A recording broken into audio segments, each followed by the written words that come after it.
Ángel, muy buenos días. Buenos días. Feliz inicio de semana, que nos visitas ahora el lunes. ¿Cómo estás? Muy bien, pues solamente porque me dijeron que iba a estar con ustedes dos, chicas. Ah, qué bueno. Dijeron, va a estar con Juan y con Enrique. No, fíjate, no vengo. entonces el lunes no. Cancele, por favor, esta Cancelo, por sección. favor. Bienvenido. Perdón, Juan, sí, ahí está Juan viéndome, me está viendo, pero lo siento, sí.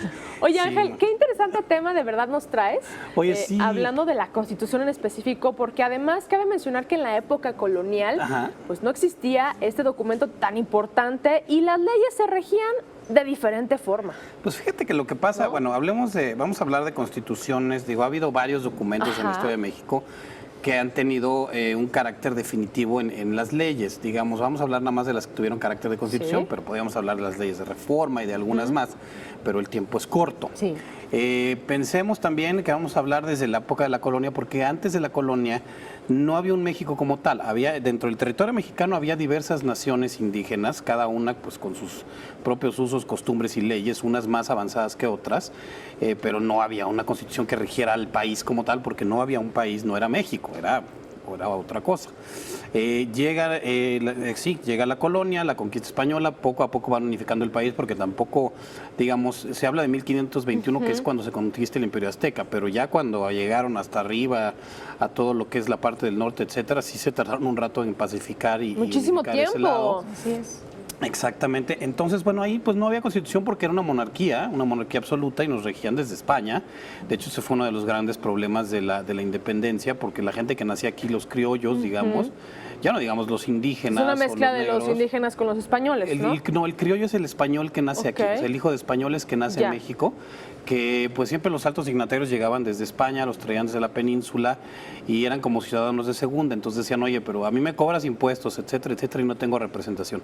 Después, en 1812, cuando Napoleón conquista mayor parte de Europa y entre ellos España, el rey sale huyendo y entonces pues los españoles defienden su país y se junta en Cádiz se junta un congreso constituyente que hace la famosa Constitución de Cádiz, que en 1812, que tiene un corte muy liberal, o sea, era muy liberal para esos tiempos y fue considerada hasta un peligro para los poderes monárquicos en Europa. Después regresa el rey de España y la desconoce, pero bueno, estuvo un rato esa Constitución ahí. Aquí en México ya estaba también el movimiento de independencia, que irónicamente se hace porque cuando Napoleón conquista España, Hidalgo dice entonces hay que independizarse y parte del grito es viva Fernando VII, que era el rey de España. Pero bueno, después pues durante la guerra, en 1814, se hace la famosa Constitución de Apatzingán, donde pues se recopilan cosas de la Constitución de Cádiz y de los sentimientos de la nación de José María Morelos y Pavón, y se llama la Constitución de Apatzingán porque se hace en esa localidad donde estaba reunido el famoso Congreso de la Anáhuac, convocado por el padre Morelos, que además de ser un gran general estaba muy preocupado por qué iba a pasar después.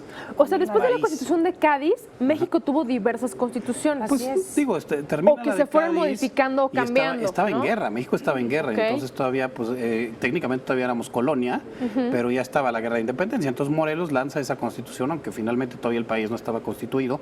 La independencia llega hasta 1821 con los tratados de Córdoba, que no son constitución, pero sí oficializa la independencia de México. Lo firma Iturbide, lo firma O'Donoghue y...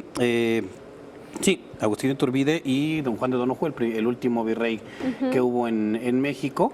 Y pues ahí hablaba de una monarquía moderada, por ejemplo, la Constitución de Apatzingán hablaba de una república, pero Iturbide dijo, no, yo voy a ser emperador, ¿por qué no? Se hizo emperador.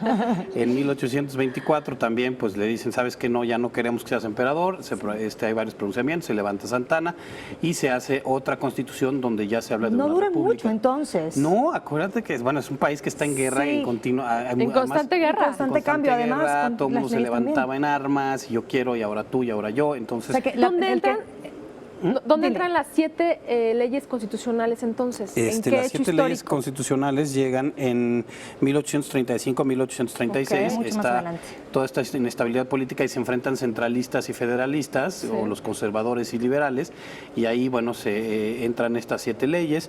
Después, pues ya vamos adelantando después de la Guerra de Reforma y de la disolución del imperio, la Constitución de 1857, que es la que defienden los juaristas contra contra los conservadores que establecen el gobierno de Maximiliano, y esa dura hasta 1917, donde Carranza, después de, pues la revolución empezó en 1910, entonces ya llevábamos 7 años de guerra y Carranza dice, no, bueno, ya México ha cambiado, necesitamos una constitución nueva, y en Querétaro el Congreso Constituyente se reúne y la promulga el 5 de febrero de 1917. Y respondiendo a tu pregunta, Pau, de por qué existe una constitución, pues porque imagínate un país donde cada quien no tiene claras las leyes, entonces ahí están plasmadas para que todo el mundo pueda decir, bueno, yo tengo derecho a esto, yo tengo estas obligaciones y aquí están escritas. Es una cosa viva también, se va reformando también según sin duda, se vaya conociendo, se vaya viviendo distintas cosas, ¿no? Por ejemplo, no había internet, entonces ahí tienes que regular, etcétera. Entonces, conforme van pasando las cosas, se ha reformado más de 400 veces. De hecho, hay gente que dice que ya deberíamos de tener una nueva, pero ese es otro asunto. Pero sí, bueno, esas son las constituciones, digamos, las principales que porque hemos tenido. Porque aparte es constitución como país, México, que bueno, ha tenido o ha estado mezclada, ¿no?, en los grandes cambios históricos y conforme la evolución de México, pero también las constituciones que tiene cada estado de la República. Cada estado tiene la propia, ¿no? Exactamente, cada estado tiene la suya, aunque están subordinadas a la Constitución Federal, y ahí sí tienen también que, cuando hay controversias, pues hay distintos organismos para resolverlo. El de más arriba, el de la Suprema Corte, que puedes decir, oye, esta disposición que se está tomando en este estado contradice la Constitución de todo de México, entonces esa no sirve. Que al final que es la que manda, ¿no? Exactamente. Sí, Ángel, muchísimas gracias por traernos este recorrido a lo largo de la historia para conocer, digamos, cómo ha cambiado la Constitución de México a lo largo de todo este tiempo y previo pues a la presentación del proyecto de Constitución de la Ciudad de México. Exacto. Estamos esperando y te esperamos nuevamente en una próxima oportunidad. Te prometemos que Paola y yo te recibimos nuevamente. No, bueno, quien sea, la verdad vengo muy contento y pues hay que estar muy pendientes de la presentación del proyecto de Constitución, porque es el que nos va a regir a todos los que vivimos en la capital. Y es esta semana. No me preguntaron, porque sí han estado preguntando. Hay que estar muy pendientes. Ya hablaremos de eso. Ángel, muchísimas gracias.